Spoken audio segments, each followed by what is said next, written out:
Ladies and gentlemen, this may very well be our last official visit to the United States before retiring from office next year.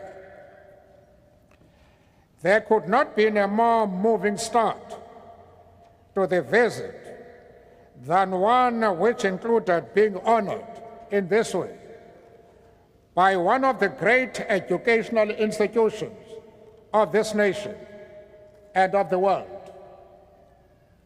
I know that through this award, you are not so much recognizing any individual achievement,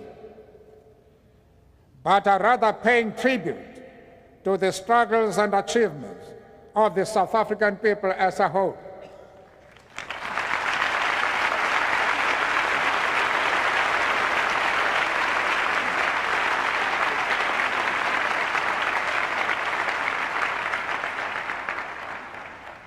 I humbly accept the award in that spirit, while at the same time wishing you to know that we are not unaware of nor unmoved by the great compliment you pay us by conferring this degree at a specially convened convocation.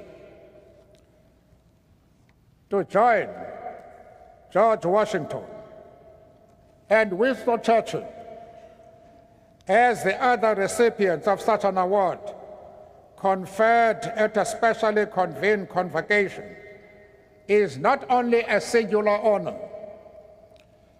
it also holds a great symbolic significance to the mind and to the future memory of this great American institution.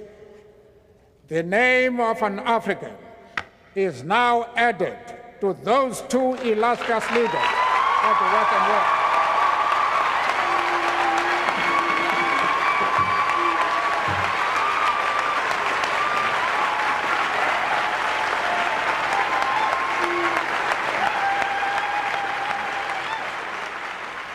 If in these later years of a life lived in pursuit of equality, we can at last look upon our own country as one in which citizens, regardless of race, gender, or creed, share equal political rights and opportunities for development, we do so with great gratitude towards the millions upon millions all around the world who materially, thank you very much, who materially and morally supported our struggle for freedom and justice.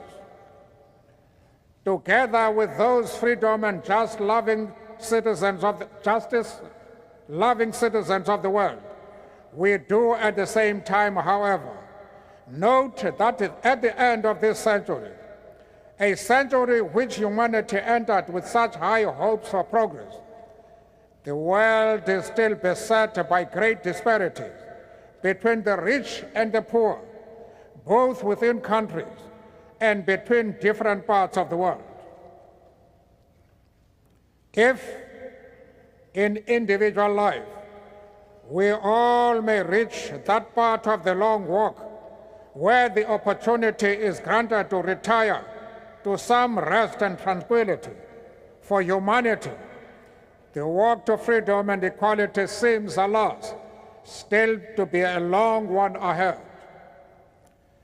This august institution gains its standing and reputation also from the manner in which it has conducted and continues to conduct itself as an international presence. Wherever men and women of learning and thought gather, its name and work are known. It embodies that spirit of universality which marks a great university. To join the ranks of the alumni is to be reminded of the oneness of our global world. The greatest single challenge facing our globalized world is to combat and eradicate its disparity. while in all parts of the world progress is being made in entrenching democratic forms of government, we constantly need to remind ourselves that the freedoms which democracy brings will remain empty shells if they are not accompanied by real and tangible improvements in the material lives of the millions of ordinary citizens of those countries.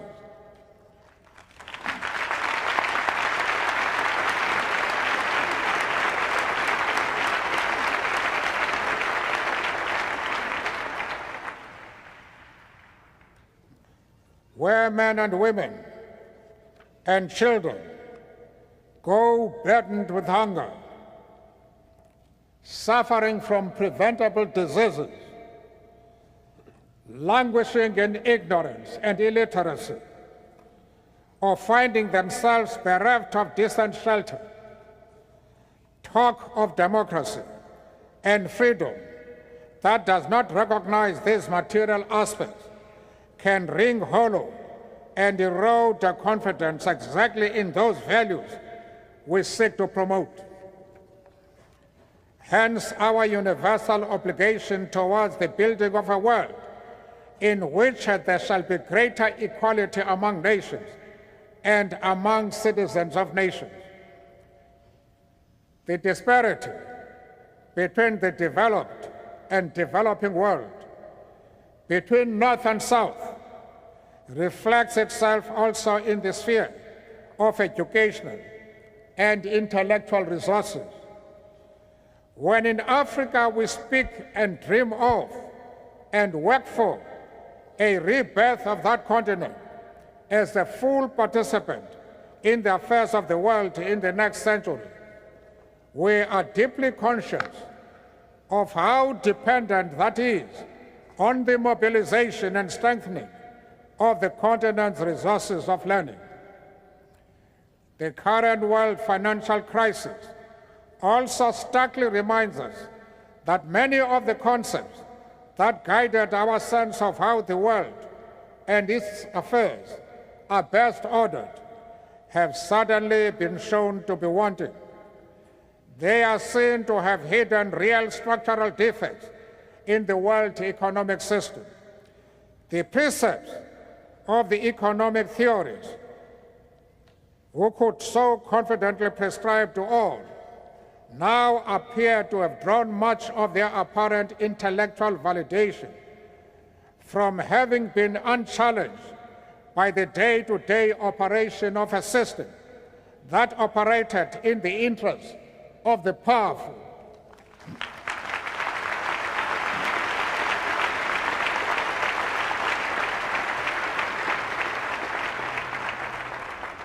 Not only does this crisis call for fundamental rethinking and reconceptualization on the part of the theorists of the North, it more particularly and urgently emphasizes the need for thinkers and intellectuals of the developing world to sharpen their skills and analysis, and for a genuine partnership between those of the North and the South in helping shape a world order that answers to the shared and common needs of all the people, and not just the rich.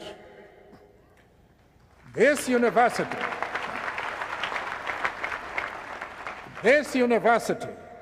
already has had a long partnership of learning and teaching with the South African people. There are many names that one could mention of persons now holding office in government or institutions of civil society who spent a time at Harvard or benefited from programs conducted jointly with this institution.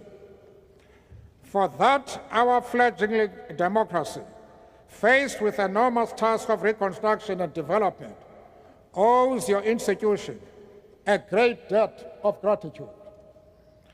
As South Africans play their role in helping to conceptualize and give content to the African Renaissance, we continue to draw upon the intellectual skills, nurtured, and honed here. The United States of America and democratic South Africa have, in the course of these last 4 years, built a relationship of mutual respect and cooperation. Each country, respecting the sovereignty of the other while cooperating as partners.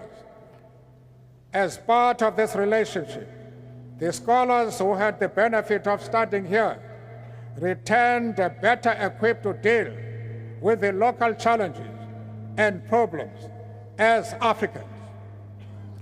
It is therefore a source of great encouragement and inspiration for us to learn about the Emerging Africa's Research Project, housed in the newly created Center for International Development at Harvard.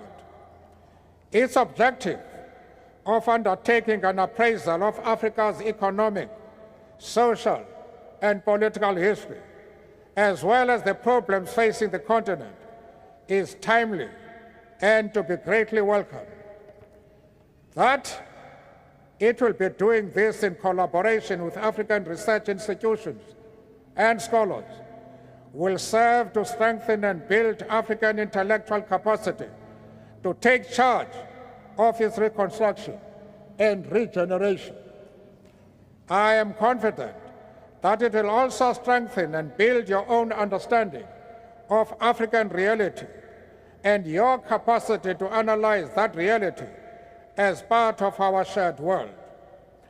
Mr. President, we accept this great honor bestowed upon us today as a symbol of how South Africa and the United States, Africa and the West, the developing and the developed world, are reaching out and joining hands as partners in building a world order that equally benefits all the nations and people of the world.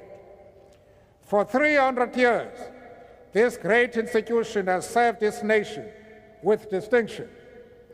We entered the new millennium in the hope that the rich fruits of learning, science, and technological progress will, in this coming century, truly be shared by all in this global village in which we live. We are confident that this institution, of which we are now a proud member, will play a leading role in achieving that.